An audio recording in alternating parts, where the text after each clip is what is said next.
Here now with the full report, Fox News White House correspondent Peter Doocy. You know, I beg to differ with the president of our country, but I don't think your question was lousy at all. I thought it was a very good question, Peter. I congratulate you. And Sean, today it was a lousy question almost 4 full years ago when I asked him for the first time, how many times have you spoken to your son about his overseas business dealings?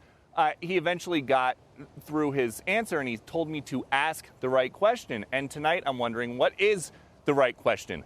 I heard from a White House official just a few minutes after my exchange with the president today here in New Mexico, who said they take issue with the premise of my question. They said my question is wrong because I referenced speakerphone conversations with business associates about business. They say that question is wrong and that the president's answer is right, that they never talked on speakerphone about business.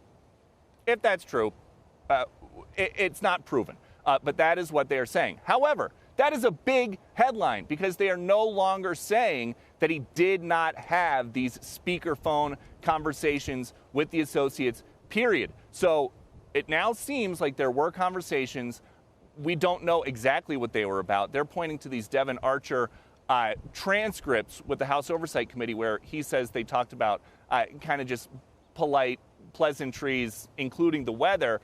But Devon Archer later went on to say in an interview that it is categorically false that Hunter and Joe did not talk at the time about business. And so that's where we're at today, out here in New Mexico. The president moves on. He wants to be talking about green energy and not anything in the past. But and I am going to say something, and this might be dangerous with a studio audience because they might not all like what I'm about to say, but President Biden deserves a lot of credit today because he actually called me over to ask a question. He has told me in the past, after some of our exchanges, that he doesn't mind a hard question. And so he knew it was going to be something probably like this, but he feels guilty because he once called you an SOB, if I remember correctly. I think he feels guilty. Yep, you remember correctly. Yeah, but he did stand patiently, and he let me come up. I had to hop a bike rack to get to him, but he stood there and took the question. So if you're watching, Mr. President, thanks. Oh, Peter Doocy, thank you.